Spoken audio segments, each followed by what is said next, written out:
Welcome back to another edition of Just Another Sports Betting Podcast. I'm Cody, joined by my good friend Tommy. Such good friends. Such good friends. Happy Week 10 NFL. We waited all week for a Friday night. Yeah, and it's kind of Friday night. I mean, we have to pre-record this due to previous commitments. Yes. But here we are, still sitting here, giving it to the people. Our future selves on a Friday I will be at a wedding and you will be at a wedding. Pre-wedding situation or something. Pre-wedding situation. Yes, a rare wedding on a Friday for me. It's not even really a wedding; it's a reception. They already got married. They're having a reception with all their friends and family tomorrow. Not a bad move. Not a bad move. So we're recording on a Thursday. Thursday Night Football is tonight. We already put that one up. Yeah, congrats to the Texans. Big win.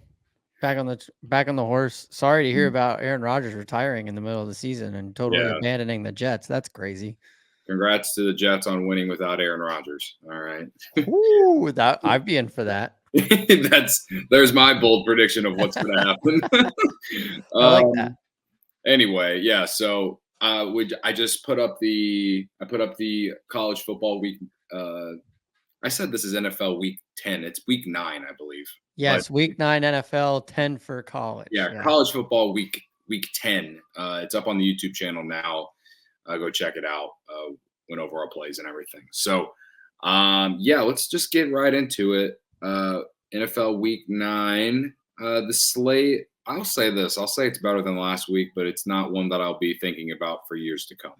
Yeah, I think there's a couple of opportunities for us to make something out of nothing here. There are a couple of look ahead spots potentially for a couple of contending teams. So, I mean, we'll go game by game. We'll decide if we like it, if we don't. I know myself, I went into it thinking I got nothing, and then I wrote down more than 10. So, all right. Well, I have DraftKings loaded up right now, so we'll just go in the order of that. So let's start with the Broncos and the Ravens and the noon slate. As of right now, the spread is 8 points. Baltimore, obviously, the favorites. To be honest with you, about an hour ago, I swear it was 9. So it's come down to 8, and then the total is 46.5. Broncos, more than a touchdown underdog on the road in Baltimore. Baltimore coming off a bad loss to the Browns and what caused me to lose the parlay last week. Broncos, ugly, but aren't they 4-4 or 3-4 or something like that? Low key scrappy. The Broncos, they're 5-3. 5-3. I don't know why I thought they were below 500. They're definitely not getting as much attention as they probably need credit for. I mean, say what you will about that Thursday night in New Orleans, but they put the stomping on the beat up Saints team that was favored in the game, weren't they? Weren't the Saints favored in that game, and the Broncos just took them to the woodshed? So yeah, they're in this thing. They're coming off the bye, right? Yes, they did lose to the that's the Ravens. Terrible podcasting on my part. I do believe they're coming off the bye. Their last game was that win against Carolina. They got a gauntlet here. They go to Baltimore and then they go straight to Kansas City. So I mean, scrappy team. We're going to see if they can really keep up with the big boys in these next 2 weeks, but it starts in Baltimore. 8-point spread on this one. Obviously, first look at it, you're thinking that Baltimore, I mean, this is their bounce back spot. Like, they are pissed about how it went in Cleveland last week. Now they got a Broncos team that they know that they're better than. Lamar. A mad Lamar is is somebody that I would absolutely want quarterbacking my team. So 8 points is big spread, probably 2 spread for me to get in on the action. But it makes sense. So from reading here, the Broncos aren't coming off the bye. They played on the 27th this past week against Carolina. It feels like forever ago. It does feel like forever ago that they played, but it's probably because they had a mini bye because they played New Orleans on that Thursday night 2 weeks ago. Sure. So Yeah, the Broncos come in winning 2 straight. The Ravens, obviously, before their loss to Cleveland, had won 5 in a row. The Ravens, I think, are being considered as, Super Bowl contenders, I think, despite how bad their pass defense has been. Um, Both 5-3, though. 8 points. I'd get it why it's above a touchdown. I think the Broncos can hang in this game just because I don't trust this Ravens defense. I can't believe I'm saying that. Like in the John Harbaugh era. It's true though. Yeah, like it is pretty crazy. Like you look at Baltimore defensively, they rank 32nd against the pass, but first against the run. And so it's like, can Bo Nix go on the road and keep them in the game? Based on how the Broncos have been playing and how he's steadily improved each week, and the fact that Sean Payton is a good coach, I think 8 points is too much. I Yeah. like the Broncos here to cover the 8, maybe even sprinkle on the money line, to be honest with you. Like, Wow. just because, like, this Ravens team, I think they're really good, and I think they can, on any given Sunday, they can look like a Super Bowl contender. But this is a spot after getting losing to Jameis Winston and a Browns team that is awful, that I expect them to win this game, but I don't expect it to be a cakewalk for them. So I think 8 points is too much here. You look at their injury report. Marlon Humphrey is questionable. Rasheen Ali, who is a running back, is questionable, which really probably doesn't matter.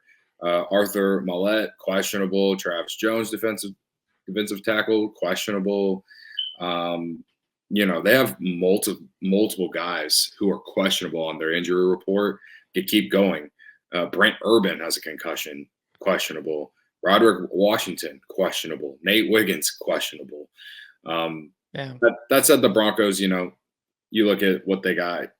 Like, I think the big thing for them as far as defense is Patrick Surtain is not on this. And I feel like in recent weeks he's had some sort of injury. Yeah, I think he is good to go. Yeah. And Lamar didn't practice today. He's doing like the back knee thing, but I think he's okay. So yeah, I think it was I think Harbaugh said it was more of like a rest day for him. So he will play. I'd be very surprised if he's playing for sure. Yeah.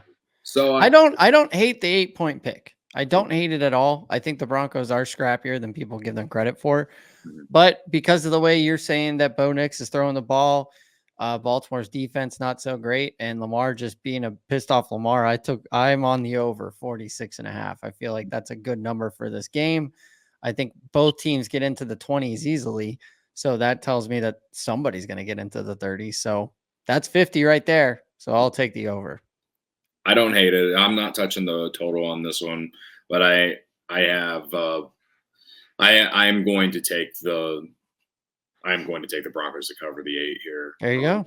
The one play that I do like from this game, especially though, is Bo Nix over 32.5 passing attempts.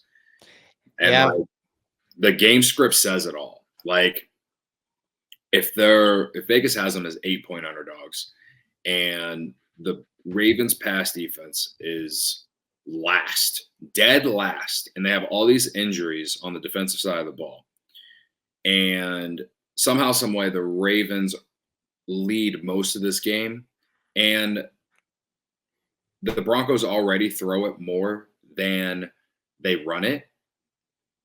I don't see how this prop doesn't cash. Yeah. Also, remember Eddie Jackson is patrolling out there, and we know how that goes sometimes. So sure, yeah. They've gone over the total, or he's gone over the total 62% of the games he's played this year. And like I just said, they pass the ball 56% of the snaps. And just for a little icing on the cake, the Ravens are 31st in passing attempts against. So teams realize that their secondary is not good, and they're taking advantage of it. So I envision the Sean Payton coming out and getting creative with Bo Nix and see if they pull off an upset. I don't think they will.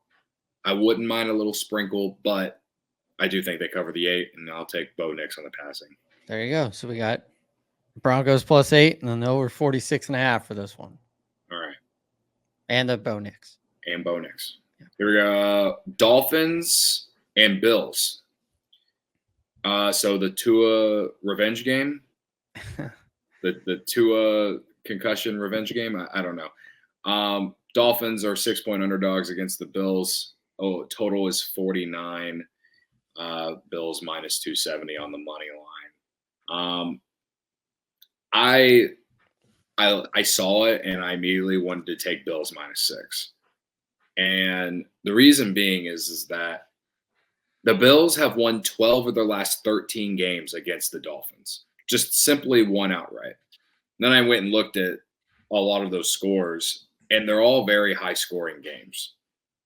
So that's what's led me to take the over for this game instead at 49. Okay.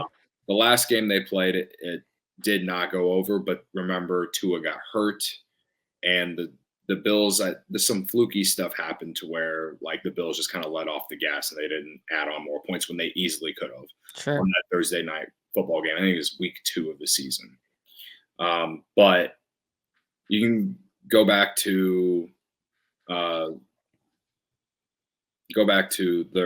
the last 5 games outside of the one from this year.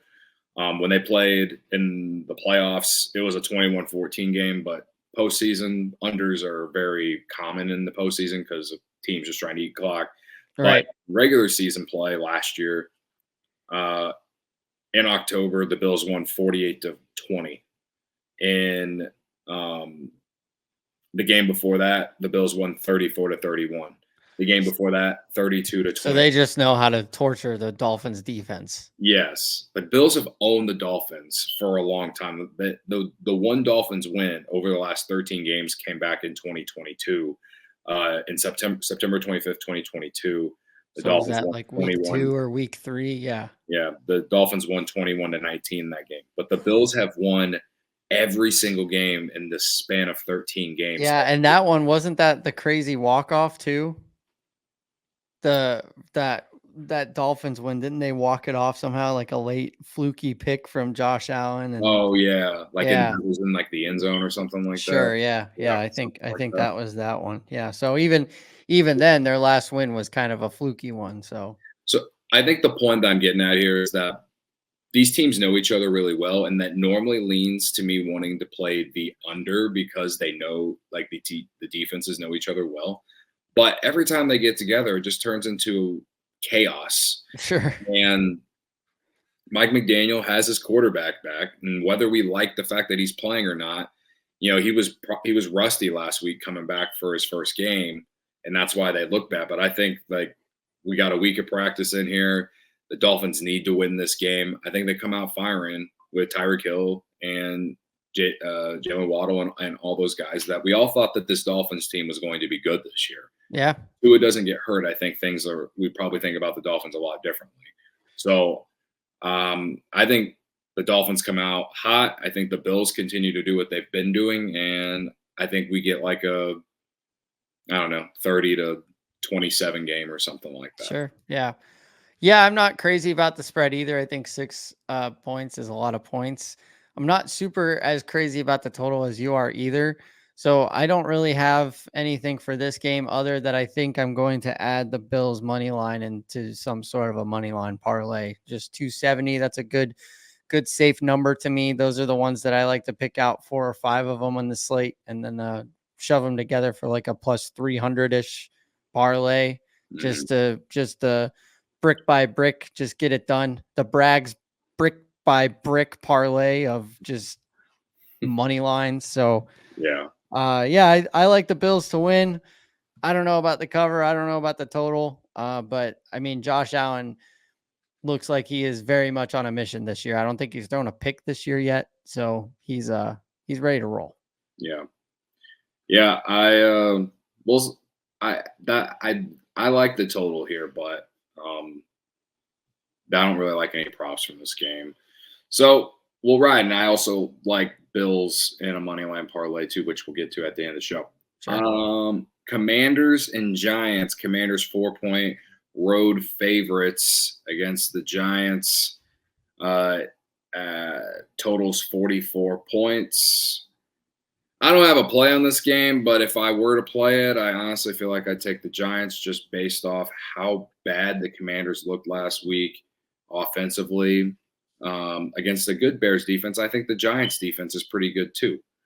I just don't know if the Giants will be able to score points, and that's the scary thing about this game. So that's why I'm staying away. But I lean Giants on the floor. One, because it's a divisional game, and I don't know how healthy Jaden Daniels is. Yeah, I don't know either, which has me kind of thinking under because I'm not super sold on the Commanders defense just yet. I know they held the Bears in check last week, but the Bears really held themselves in check last week, so I don't really know how much to take out of that. Giants offense is very not good.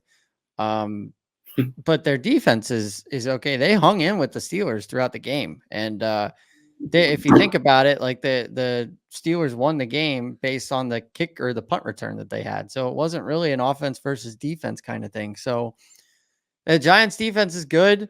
Commanders defense can be good against this Giants team. So 44 and a half, that does feel like a small number.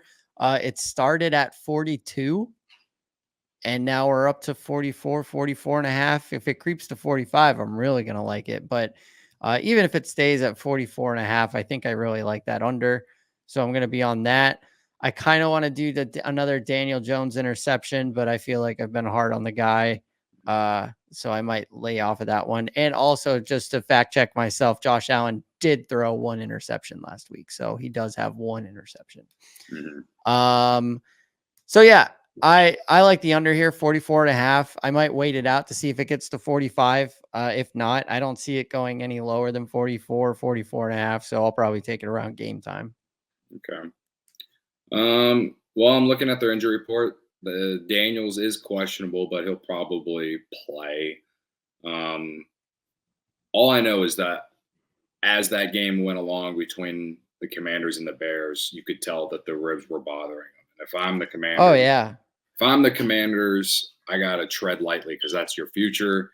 I feel like perhaps taking it now because if they just decide that they're not going to play him, that total is going to come down really far. But Right. Yeah. that's a risk in its own. You know what I mean? So, yeah. And I also just look. The Giants have gone under in all but 2 games this year. Yeah. And the Commanders, they do not have their bye until the week of December 8th. So they kind of got a ways to go. And they get the same Steelers that the Giants played last week next week. And then at the Eagles and then Cowboys and then Titans. And then they have their bye week. So yeah, I don't think the Commanders are in that bad of a spot with Marcus Mariota at the helm either. I mean, he's a good veteran quarterback. He's kind of embraced this backup role. We saw him come in a few weeks ago against the Panthers and just kept things rolling. But yeah, I don't know what they're gonna decide for Jaden Daniels. Obviously, he's on a Rookie of the Year campaign. He may be on an MVP campaign. So sitting out a week certainly wouldn't help the situation. But it would certainly hurt the situation if he went out there and broke some ribs and was out for multiple weeks. So big decision for the Commanders to make. Yeah, big decision, no doubt. Okay, I'm ready to move on. I hate this game, but Raiders and Bengals. I So, have absolutely nothing for this yeah, one. this game sucks. Bengals 3-5, Raiders 2-6. Bengals 7-point favorites. T. Higgins questionable. Orlando Brown questionable. Uh, I mean, I don't know. I mean, maybe you can find a prop in here. If you look at the Raiders, that somehow, despite how bad they are, they're a top 10 passing team. But the Bengals are 7th defensively against the pass. But their rush defense is terrible. Yeah. So like maybe something in that. I don't know. This is a game that I'm not touching. I might throw Bengals money line in the money line part. I was just thinking about that, and I'm trying to see. Madison is their highest rusher on the Raiders. He's got 265 yards this year for 3 touchdowns. And what are we? That's through 8 games. So I think if I do have to put something for every single game, I think the Bengals money line is applicable here. I hate the 7. I don't think this is a touchdown favorite team by I any mean, means. Raiders to cover the 7 is just disgusting. Right. Yeah. And yeah, need to know if T. Higgins is playing, need to know Orlando Brown on their offensive line. Kind of got to know if he's going to be able to half protect Joe Burrow. So, because I think Max that, Crosby's on the other side, and that's a big boy. yeah, I think because the Bengals have just been so bad against the run that they're not going to run away with this game. I Yeah. mean, a few weeks ago when they played the Giants easily hung around in that game. Yeah. And I I think the Bengals win, but I lean Raiders +7. This is a game that only the fans of these teams are going to watch. That's just how. Yeah. I'm not going to write the Bengals money line down yet as part of my parlay. I'm going to wait and see if I need it. Okay. Let's move to an intriguing game, largely just because one team is easy to laugh at, and another team has me scratching my chin because I'm interested. Cowboys going to Atlanta, 3-point underdogs. And I'm just going to say it. Well, the total is 51 and a half. I'm just going to say it. Just hammer the Falcons. Yep. Like, what did I say about last Sunday when the Cowboys and the 49ers came together? Mm-hmm. The Mm-hmm. Cowboys are bad. Mm-hmm. They can't put together a full game. They hung around with San Francisco for 2 quarters, and then it was an absolute dumpster fire. And then they made some because of the way the 49ers defense was playing, they made somewhat of a comeback. And Chris Collinsworth and Mike Tirico made this whole big deal about it in the process. They never had a chance to freaking come back because their defense sucks. They can't run the ball. They're very one dimensional on offense. Like they rely on Dak and CeeDee Lamb for way too much. And again, going on the road and not being able to run the ball is a recipe for disaster. So give me the Falcons -3. I'd play it up. Honestly, I'd play it up to a touchdown, honestly. Mm-hmm. Yeah, I'm not going to play it up, but I am here to make a declarative statement that is probably way overdue. Consider me #done with the Dallas Cowboys. I've done it twice, and they've made me look foolish twice. So you're not getting a third time. I'm done with them. I think this Falcons team is actually pretty good. I don't think they're getting enough attention. What Kirk Cousins is doing down there. And think about how this thing started, too. Like they get Kirk Cousins and they immediately draft Michael Penix Jr. And he was like, I had no idea that was happening. And everybody was laughing at the Falcons, including the Bears, who had Roma Dunze just fall into our laps. But yeah, here they come overcoming all of that. And now they're are they in the driver's seat in the South? Or they're very close to the top if they're not at the top. So this Falcons team is very impressive. They are up. They are the number 1 team in the NFC South. So they are leading the division. I love this number -3 at home. They're giving 3 to a team that can't score and can't stop anybody from scoring. So I'll take the 3. And here's a player prop for you too. Kirk Cousins. I didn't even think about it. I just did it. Over 246.5 passing yards. This Cowboys secondary, so bad. They're not good. And we keep hearing like, oh, we just got to wait for the corner to turn. They're going to be there in the end. And I kept saying that over and over again when I was trying to justify myself to take the money line against the Niners and the Lions. It's not coming anytime soon. And Kirk Cousins is a good quarterback. I mean, just look at his roots. He's from Michigan State. He has an Outback Bowl win over the Georgia Bulldogs. Like he's a dog. He's a player. I will take over 246.5 with Kirk Cousins. And then the Falcons -3.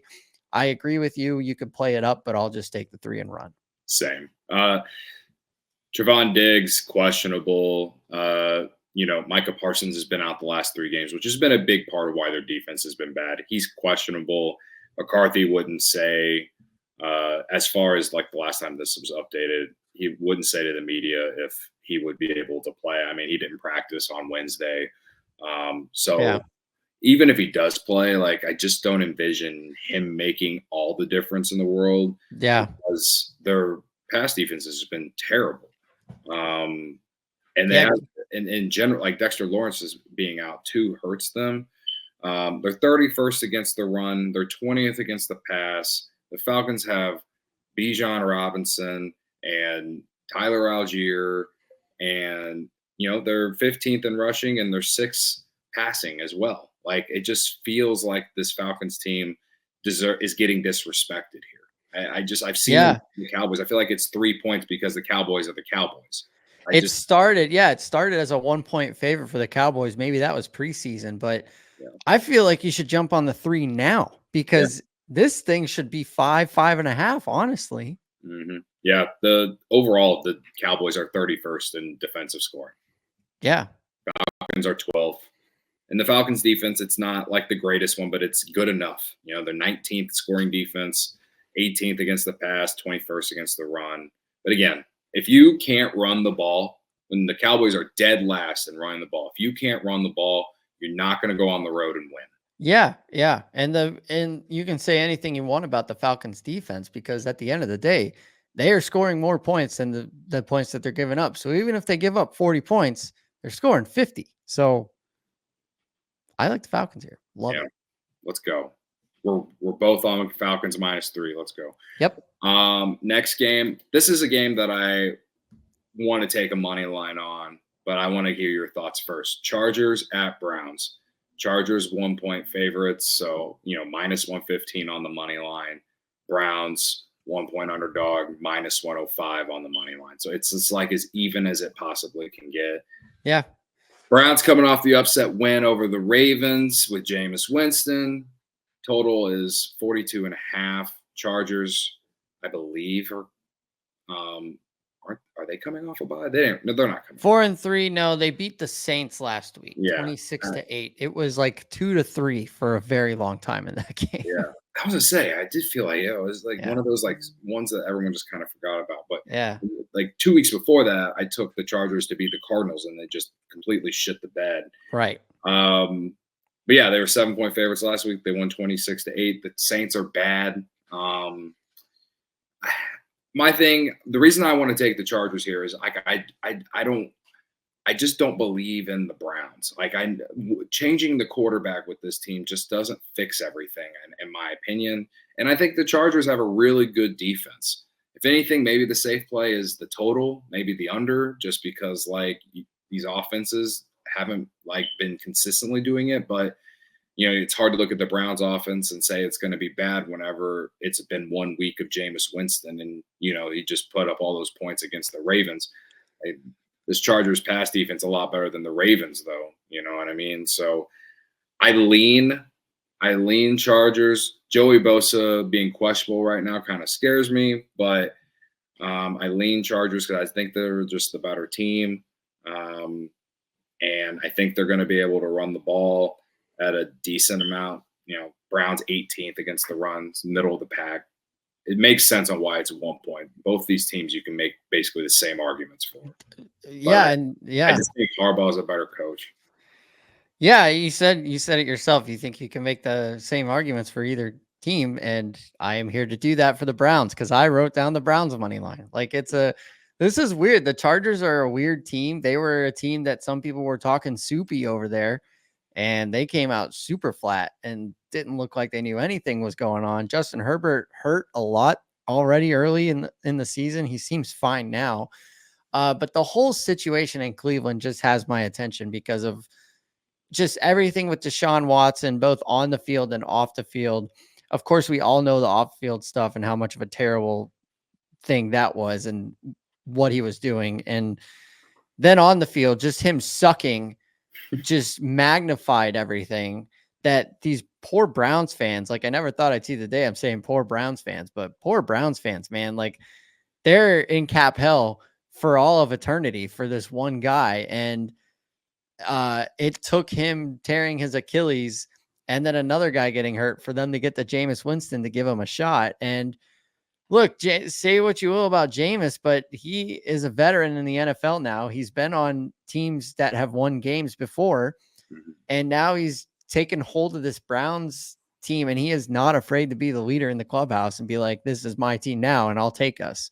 They're 2-6. They really have no reason not to go out there and play every single game. Like, they don't have anything to lose at this point. Chargers need to figure it out if they want to keep up in the West. Yeah. I like the Browns here. Like, I just like the vibes that Jameis is bringing in the locker room. He tore it up last week against Baltimore. I mean, Baltimore, we've already talked about how bad their defense is, and Chargers defense is a lot better than Baltimore's, but I just like the momentum that Jameis brings. Like, it's a new set of eyes. It's a new arm that's throwing to these receivers that are rallying around Jameis. Nobody was rallying around Deshaun. So it makes a difference, and I'm kind of buying into it. So I like the Browns. I don't super like the total. It's sitting at 41.5, 42.5 right now. I don't really know how many points get scored in this game, but I like the Browns money line. Okay. Well, we're going against each other here. I need to see another week of it from the Browns. Yeah, so and I don't think it's the right time to hop on them, but I'm not buying yet. And honestly, like, obviously one of us is going to be wrong, but before the game, like, just speaking before the game, neither of us are super wrong for how we feel about this. So two very close teams. Right. Okay. Another game that is disgusting, but we're going to bet it. Or at least talk about it. Saints and the Panthers. Carolina 7-point home underdogs. Totals 43.5. Get Carolina at plus 250 against a really bad Saints team. Can they pull off the upset at home against a divisional opponent? Yeah. Derek Carr, it seems like he's coming back this week. He's currently questionable, but everything that I've seen so far is leaning towards him being back and taking the helm again. So that's great news for the Saints, because the Spencer Rattler experience was not ideal. He did not do super well. Right. Well, they also have a bunch of injuries, like the Saints do. Like, Alvin Kamara has been limited in practice with hand and rib fractures. Bub Means, has an ankle injury. Cedric Wilson, hip. Right, and then, but Chris Olave and Juwan Johnson is supposed to be back. So I know that they missed some time as well. So, it's one of those things that, like, I guess this is one of those wait and see who's going to play. I will say that one player prop that I do like is Chuba Hubbard over 53.5 rushing, because the Saints run defense is 28th in the NFL, 24th against opposing running backs. And Hubbard has gone over this total in six of the eight games they played this year. If they're going to hang around, they're going to need to run the ball. He's been pretty solid for him all year. So yeah, he's going to get a lot of touches. He averages around 14.5 rush attempts per game. So he gets the touches. Their run defense isn't good. I guess if they're unable to pass the ball, that might lead them to stacking the box, and he won't be able to get anything. But that's the honestly, to me, that's the gamble on that. So yeah, I have absolutely nothing for this game. I don't like the Saints being a favorite. I don't like the Panthers keeping it within 7. Yeah. The only thing that kind of has any attention is Bryce Young starting again. So we'll see how he does against a battered Saints defense. And then rookie running back Jonathan Brooks from Texas. He was with Texas last year. He may be making his debut this week in the backfield with Chuba Hubbard. So that's something to keep your eye on. Some fresh legs back there. Maybe he gets a spark or something. It's not confirmed that he is suiting up and playing. I just saw something that said that he might be out there and play. So another young running back, who knows? Like, Bryce hands it off and he just has one of those electric games that nobody saw coming. So the Saints are 28th against the pass. Yeah. So it's like they could, they could absolutely keep this thing within 7. Yeah. But it's not good enough for me to even want to put anything on this game. Yeah, they did just trade Deontay Johnson too, so Yeah. yeah, we'll see. Again, staying away. Yeah, no thanks. Another game I'm probably staying away from: Patriots and Titans. Patriots 3.5-point underdogs on the road, going to the Titans, who just got murdered by the Lions last week. The total is 38. Is this one of those you just play a disgusting under to play as disgusting under? Like, Yeah. I mean, not good football versus not good football here. That's definitely the case. I'm trying to. What's the total right now? 38. 38. Yeah, I don't know. Do you trust Drake May? Is Drake May even playing? Uh, According to Outlier, he's not on the injury report. Okay. You know he's in concussion protocol, so. Oh, yeah, hold on. Yeah, back-to-back limited sessions set the stage for May to be able to practice Friday to loom large in terms of his chances of facing the Titans. Yeah, I mean, if Drake May isn't playing, then I like the Titans. But if Drake May's playing, then I don't like this game at all. Yeah. Brissett would start if he can't play. So Yeah, my statement remains. yeah, this is disgusting. But Yeah. May has been one of the few things that make me intrigued about the Patriots over the last handful of weeks. But Yeah, I mean, think about this 1, 2, 3 quarterback class. We haven't seen anything like this in a really long time. Caleb Williams, obviously, and then Jaden Daniels in Washington, and now Drake May in New England. Like he's on a bad team, but he's holding his own.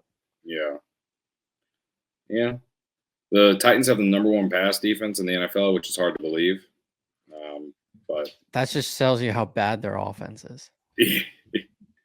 yeah, I've been paying attention to the Drake May passing attempts, but if he doesn't play, then I ain't touching it. Yeah, no thanks. Okay. Another game that I guess is a little bit more intriguing than the last two, but still not really that intriguing, is the Jags going to Philadelphia. 7.5 point underdogs going to Philadelphia. Total is 45.5. Jags plus 260 on the money line if you think some chaos is going to happen in Philly. I kind of like the over here because the Jags defense is terrible. Will the Eagles give up points? They've been susceptible to giving up points before. And the Jags in recent weeks have putting up a bigger fight. But I kind of like the over. It's not an official play, but I kind of like the over. I can stop you there. Okay. The last time that the Eagles defense gave up more than 20 was when they lost to the Buccaneers 33-16. And that was back in week 4. So they gave up 29 to the Packers in the first week. They gave up 22 to the Falcons in week 2. And then the Bucks scored 30 on them. They were the only team to score 30. Everybody else was under 20 points. So they're doing something right on defense. It could be the teams that they're playing because we are talking about the Saints, the Browns, the Giants, and the Bengals. But doesn't Jacksonville kind of fall into that category of a team that can't super score points? So I love Philly in this one. I don't like the spread. I think the spread is high. I don't trust Philadelphia on any spread, quite honestly. Mm-hmm. So they will be in my money line parlay. They will also be my survivor pick this week because I made it another week. And then I have 2 props that I'm ready to pull the trigger on, but I only want to do one of them, and I want us to decide. Okay. Do I trust Saquon Barkley to score 2 touchdowns, or do I trust Jalen Hurts to score me 2 touchdowns? I think it's safer to take Barkley for obvious reasons. Largely because the Jags are terrible against the run and the pass. So there ideally there won't be many goal line push situations because they're going to get more than 1 point or 1 yard. Yeah. Like if they're on the 10 or something, they're going to put it in. Yeah. I mean, all right. Barkley's already had multiple multi-touchdown games this year. I don't know how many Jalen Hurts has had. You went off last week, I do believe. Yeah, I mean, The Jags are 31st in touchdowns allowed. Basically, like the most, they lead. Yeah. They're one of the worst teams in football in terms of allowing touchdowns. Yeah. And they're 20 Jalen against running backs. ran 3 in last week against the Bengals. Well, But I hear what you're saying. I'm with you. I think that Saquon is the right play here. Yeah. So, and he didn't score at all last week. So it's his turn to eat. If they're taking turns, it's his turn. Yeah, I'd lean on Barkley over Hurts just because, Hurts is mobile, but he's not consistent every week because he knows he's got to be able to make it through the season without getting hurt. Right. So yeah. I'd go all right on that. And then again, the Jags pass defense, run defense is terrible. I don't even know. Devonta Smith had a great game last week. Wouldn't mind going back to him, or even just doing Barkley because Barkley's been so good for them in general. Sure. All right, let's get to the game that we'll be watching the most or paying attention to the most. The Bears go to Arizona. The CHGO Bears crew will be out there in person, hoping for a better result. Hoping for a better result than what they watched at our watch party last week. Bears 1.5-point underdogs on the road against the Cardinals. 44.5 is the total. Bears plus 102 on the money line. Makes me itch a little bit, I won't lie. Oh boy, I don't know about this one. The Bears have never lost at State Farm Stadium. However, Matt Eberflus has yet to win a game on the road on a Sunday. They have not won a road game this year. Just in his 3 years on a Sunday, he has not won a road game. Really? Generally, we always play on Sundays, and he cannot win on the road on Sundays. In his entire tenure with the Bears, he's never won a road game on a Sunday. Yeah, he won Monday night in New England and then the Thursday night in Washington.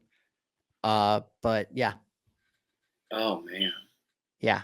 Didn't they have a Thursday night road game against the Panthers too last year with Tyson Bagent as the quarterback? Yeah. So that's a Thursday, but not a Sunday. Wow. God. That's brutal. Yeah. That's brutal to think about. If you want to hear me rant about Matt Eberflus, you can go watch the Through the Garden that we just dropped on Halloween. It's a lot. My wife thought that I was screaming at a human, and she got scared. She was like, she thought the podcast was breaking up, and we were just screaming at each other. No, we were all screaming together. Yeah. But anyways, I have nothing for this game. I'm just gonna sit with my arms crossed and a very large scowl on my face because they had better win this game by 1 billion. They're not going to win by 1 billion. I know. I'll say this. The Cardinals aren't a very good team. All right. This is where Matt Eberflus keeps his job, whether you want him to keep his job or not. But like to come off the loss that they just had, the Hail Mary against Washington, objectively, let's look at it as if we're not Bears fans for 5 minutes. Okay. Objectively, look at it that way. You can make the argument that what happened at the end of that game was fluky. Whether how they did everything in that one last play was correct or not, which wasn't. Like there were a lot of problems, like Tyreek Stevenson. Like, what the fuck are you doing, brother? Right? And the fact that they didn't utilize the timeout, and the fact that TJ Edwards was like being a spy or whatever instead of just being back there. The fact that they didn't use like Cole Kmet or Roma Dunze as like defenders in that situation either. On that one particular play, a Hail Mary, if we were not fans of the Bears, I think we would both sit here and think that it is fluky, that what happened was fluky as hell, because I promise you, as much as we probably would still have been negative this week because of how bad the Bears offense was, we'd still probably be talking more about Caleb Williams and the fact that he played incredibly better in the fourth quarter when it mattered most to even give the Bears the opportunity to not only make it a game, but win the game. right? Should they have given Doug Kramer the goal line carry? Fuck no. See, Okay. but that's the thing is like people that aren't Bears fans, Uh-huh. like they're talking about how many fireable offenses that Matt Eberflus had on Sunday. Sure. Like that's insane. That the Doug Kramer thing is on Shane Waldron, but Well, whatever. yeah, absolutely. But I mean, saying that the play before the Hail Mary didn't matter, Mhm. fireable offense. The Fair. Hail Mary where you said, oh, we didn't call a timeout because everybody was in position. Mhm. Tyreek Stevenson was having a beer with the fans. Like that is not in position. So Right. yeah, it's just Yeah, yeah. that's not a good look. I guess what I'm getting at here is this is a game where the Bears, Matt Eberflus, in my opinion, has a chance to save his job, I guess, or Yeah. save any kind of uh hope that fans have in that coaching staff still. Because I'm just gonna be honest with you, like I don't think they're gonna fire Matt Eberflus at the end of the year. Like you just drafted a new quarterback and all this, Yeah. and if you fire the coach after year one, it's just more incompetency from the It's just Bears. the same thing that they've been Right. doing for the last like decade. Right. So again, I want to be. I just as a. I guess I am saying this as a Bears fan, but I want to believe that what happened more so in that last play of the game was more fluky than the Bears just not being good or bad. Because at the end of the day, Jaden Daniels still had to throw the ball and the guy still had to catch it, whatever, this and that. Like, I think that the Bears did so much right in the fourth quarter that it's just being thrown out the window because of that one play. Outside of you trying to score a touchdown with Doug Kramer, how they move the ball down multiple drives, Yeah. all of that. Like they have to be more consistent. Sure, they have to. They can't have a terrible first half or a terrible first quarter on offense every game, right? Like they need to come out with more energy. This is a game where guys like Cole Kmet show up and be leaders, right? This is a game where Caleb Williams bounces back from the terrible game that he had. So, am I speaking as a fan? Yes, but I am also looking at it from a gambling standpoint. This is the perfect like buy low spot, in my opinion, on the Bears. If you want to bet them, I'm not encouraging it. I'm just saying this is a perfect buy low spot because the Cardinals are not good. They're not great. They're not great. This is a must win as much as a must win can it be for Matt Eberflus, quite honestly, because if you want to see a mad fan base, go and lose in Arizona this week. I promise you, you will rue We're the already day. mad. We're already mad. But it's more than that because Cardinals this week and then Patriots next week. Then it's the gauntlet, and it doesn't let up until the season's over. Packers, Vikings, Lions on Thanksgiving, at the 49ers, at the Vikings, Lions again, Seahawks, and then at the Packers. That's how you end the year. Everybody is a playoff team right now. So you have to win against Arizona. You have to win against the Patriots, and you have to go into this Packers game at 6-3 and just hope that somebody has a fluke situation like you did. It's not a good spot. Not a good spot. I'm not betting on this game. I will be scowling as hard as anybody has ever scowled. Yeah. Now, if you want to have something on this game that doesn't necessarily affect with your emotions, Trey McBride over 53.5 receiving yards. He leads the Cardinals in targets. Their tight end leads the Cardinals in targets. And the Bears are 21st against opposing tight ends. What's his name? Zach Ertz freaking diced up the Bears secondary last week. And Jaquan Brisker, last I checked, still hasn't practiced. Kyler Gordon, I'm pretty sure, might not play again. The secondary for the Bears is beat up right now. So I think that this player prop doesn't necessarily affect your emotions. I just think this is a good play. If you want a player prop that does affect your emotions a little bit, DeAndre Swift over 65.5 rushing, because the Cardinals are 27th against the run. He's gone over in 4 straight games. Run the damn ball. Just run the damn ball. Yeah. I've decided to take the Cardinals money line. That's everything I said. I don't blame you. I'm gonna take the Cardinals money line and hope that I'm wrong. And that is one unit that I will gladly throw away. But at least if I don't, and we're all mad, we all are mad on Monday, Sunday afternoon, can't sleep Sunday night, going into Monday. At least I'll have that minus 120 win in my pocket. I will say, with the secondary kind of beat up, I think that is why the Bears are underdogs in this game. Yeah, I'm super mad. What really pissed me off more on Sunday was the fact that at halftime, I got the Bears money line at plus 850, and it was just right there.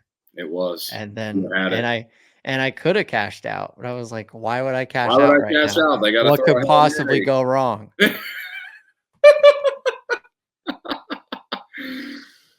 All right, let's move on to a game that I feel like is the best game of the week. Ugh. Lions at Packers. Lions 2.5-point favorites on the road against the Packers. Total is 48.5. I think it's the best game of the week because they're just two really good teams, and the Lions have just continued to be so impressive on offense. I kind of like the over.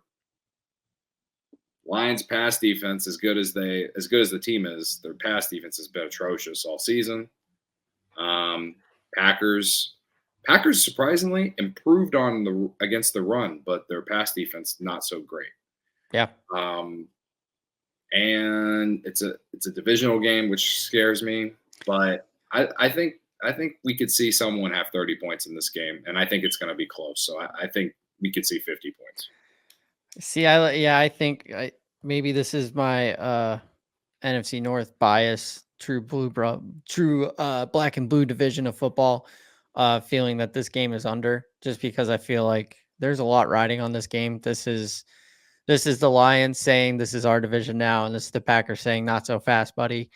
Jordan Love appears to be back in the game. He should not have been playing last week.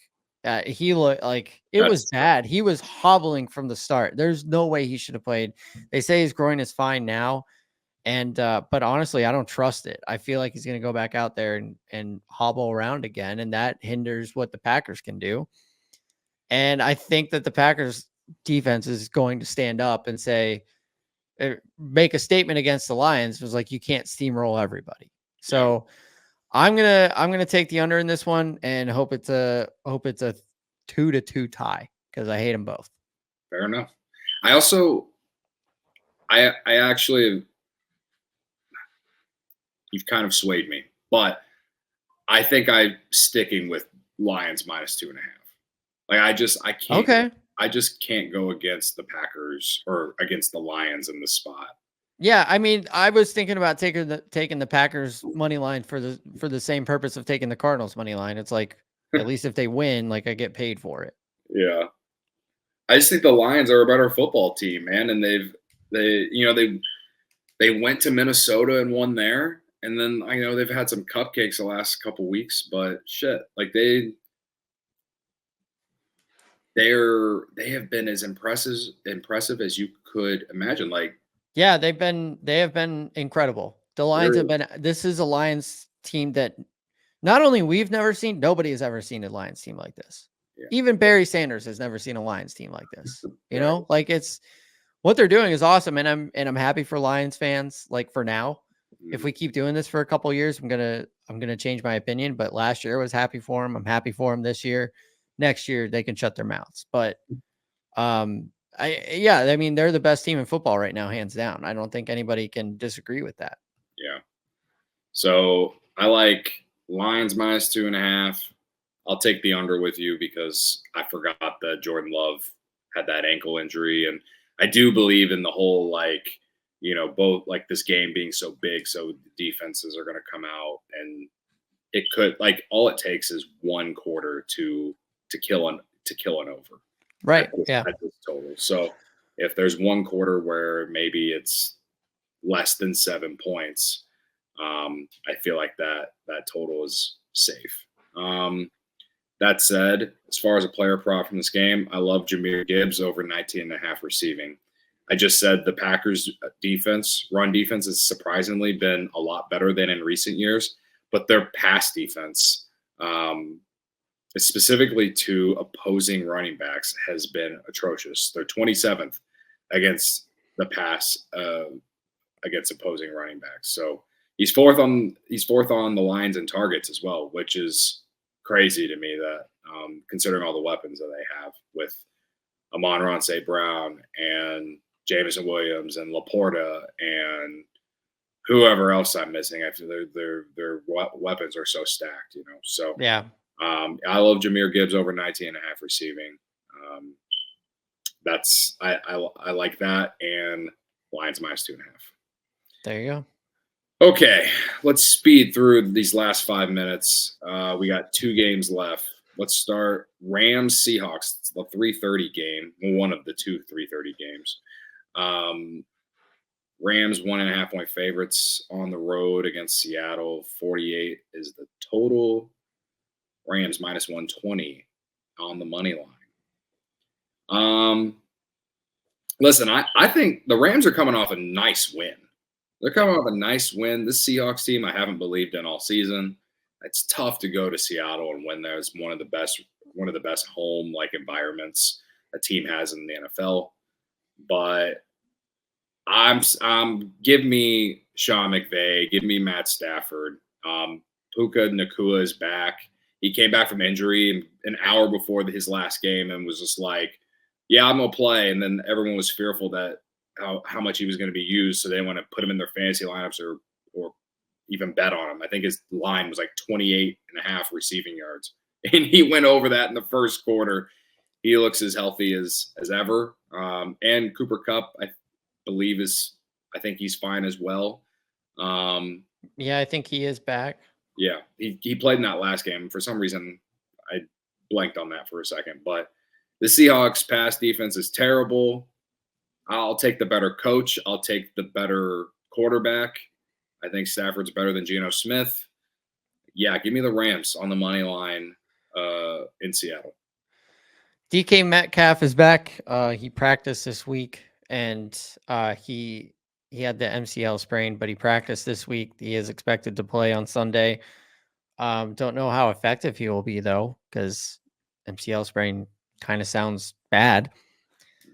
Yeah, the Rams big win at home against the Vikings on Thursday Night Football last week. We sniffed it out. We talked about it. We were right on it. We were like, this is the spot where the Rams win. Yep. And they did.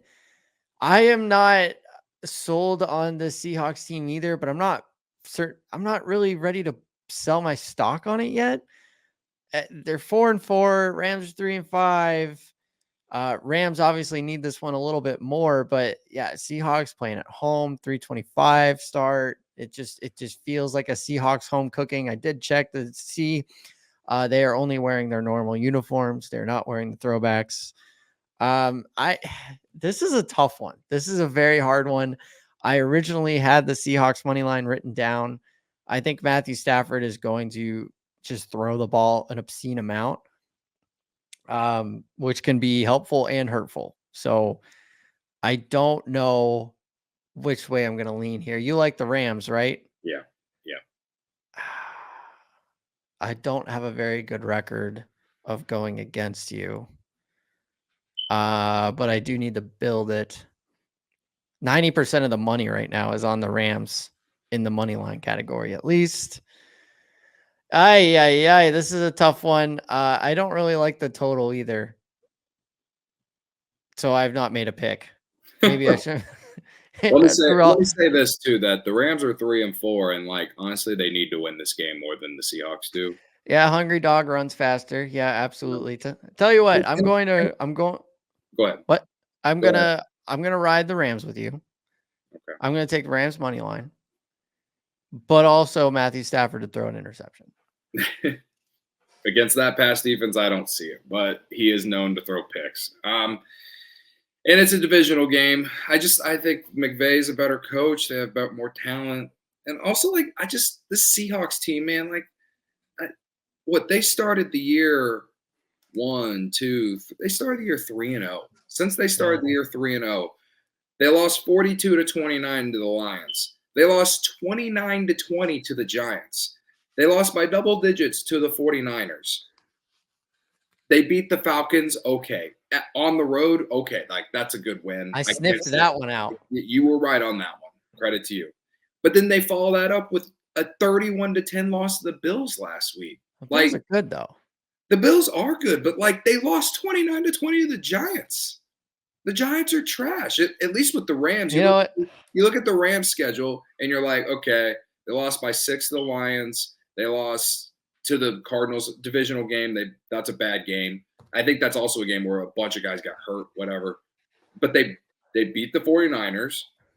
They lost to the Bears, which I think they're pretty even. And then they had every chance to beat the Packers. But they lost by single digits there. They beat the Raiders, and then they beat the Vikings on prime time at home. A Vikings team that only had one loss. I just feel like the Rams have at least have been in games that they should be in. Perhaps the Seahawks have played a better schedule, but I'm not a believer, man. I'm officially flipping. I'm back on the Seahawks. I'm making this another head-to-head. All right. So we have Browns and who are the Browns and Chargers. That's a head-to-head, and then this one also a head-to-head. Okay. And a Matthew Stafford interception. Respectfully. Give me Nakua on the receiving yards. Okay. Last game, Sunday Night Football. This is actually a decent game. I'm excited for this one. I like this one. Colts and Vikings. Vikings have lost 2 straight after starting 5-0. It's kind of a must-win game for them, right? Like, would we say this is a get-right game? Because like the Colts benched Anthony Richardson, and now they're going to start with Joe Flacco. Mm-hmm. I think they have a good roster, but and I feel like Joe Flacco will make all the right plays, and because it's a new quarterback, it could spark them a little bit. But I feel like the Vikings are obviously better. They have better offense. They're coming off a mini bye because they played on Thursday Night Football. 5.5-point favorites. I'll stay away from that, but I do think Minnesota wins the game, and I'll take the primetime under because I don't know if Indy is going to show up and play offense. I think they'll never say it, obviously, but I think that the Indianapolis players like it better when Joe Flacco is their quarterback. They play like they like it better when Joe Flacco is the quarterback. Him having a full week of practice. Look, this Vikings team very good. They're at home, great home environment. Shaky in primetime at home. I don't know, I don't have the exact numbers, but shaky primetime home team. I like the Colts cover this number. 5.5 seems like a lot. I trust Joe Flacco.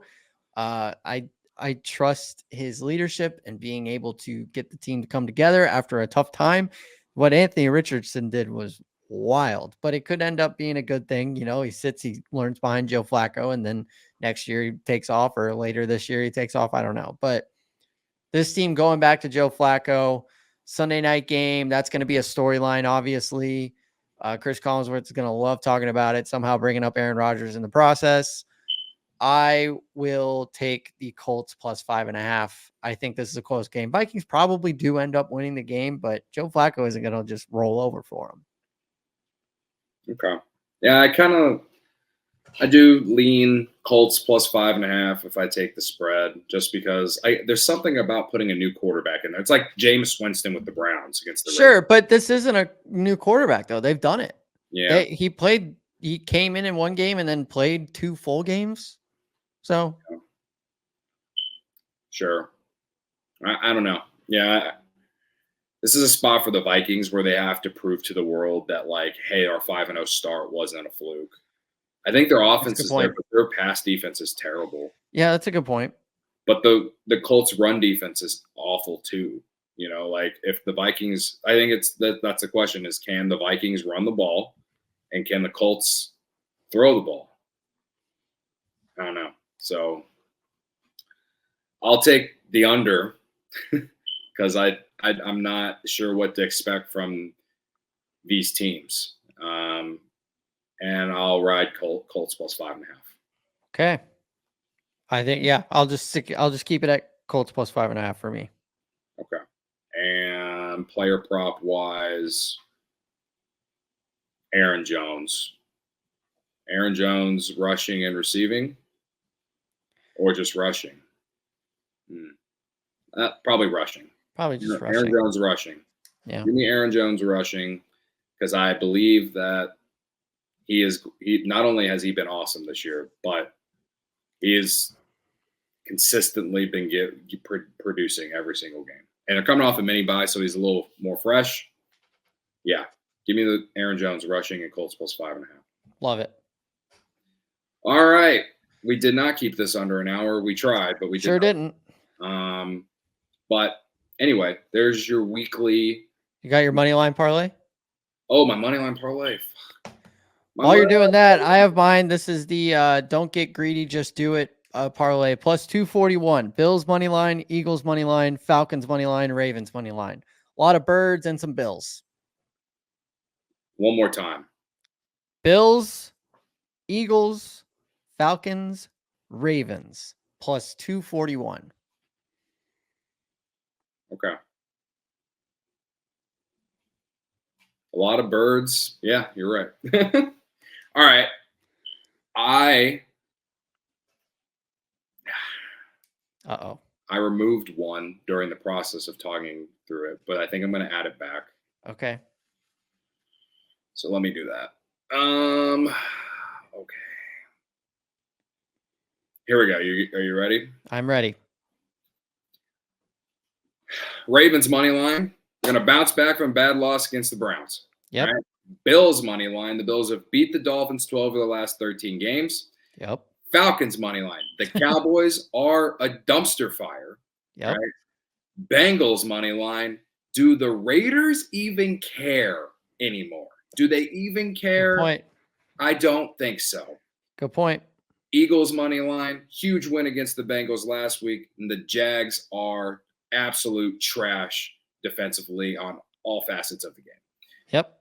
And then to top it off, we're going Lions money line. You got to win this game if you want to win the North. And I think the Lions are a championship-minded team. They're going to win this game against the Packers. Comes out to plus 685. 6 legs. We'll see you at the bank. It's so scary. Going against the Packers in a parlay as a Bears fan is just setting yourself up. I know. But we're going to do it. You got to do it. What are we going to call it? We'll call it the... Well, it's a weekend of Halloween, I guess. So maybe we call it the spooky parlay. I don't know. We'll come up with a name for it. There you go. On Sunday. Yeah. While we're here, since we're talking Sunday, I don't know if we've ever discussed this before. Okay. Big NASCAR guy. Got my NASCAR shirt on right now. Okay. Playoffs are coming up, and I got 2 guys that I think one of them is going to win the race on Sunday. It's at Martinsville. Nobody cares. Denny Hamlin is plus 500 and Ryan Blaney is plus 550. If you just sprinkle like a half unit on each of those, you're going to win. It's just a matter of who. Okay. That's my NASCAR play for the weekend. You're going to win. It's just a matter of who. Okay. All right. Just think about it. Best of luck. Best of luck. I'm not a NASCAR guy. That's okay. Nobody is. I didn't grow up in the South like you did. Well, I believe it or not, started in the North. Crazy. Oh, wow. That is crazy. Okay, we'll be back Monday for Monday Night Football bets and anything else that maybe we'll want to perhaps do. Also, no congrats to the Dodgers, but whatever. Congrats to Freddie Freeman. Got to start looking at incredible performance from Freddie. Very, very happy for him. I always liked Freddie. And I guess I'm happy for Shohei too. Congratulations. Whatever. The whole point is maybe I got to start looking at the way too early World Series odds for 2025. Whatever. 155 days until Wrigley's back. I won't be betting on the Cubs to win the World Series, unfortunately. That, you know what? That's a podcast for a different day. Yeah, a different day. All right. See y'all next week. Bye. Bye.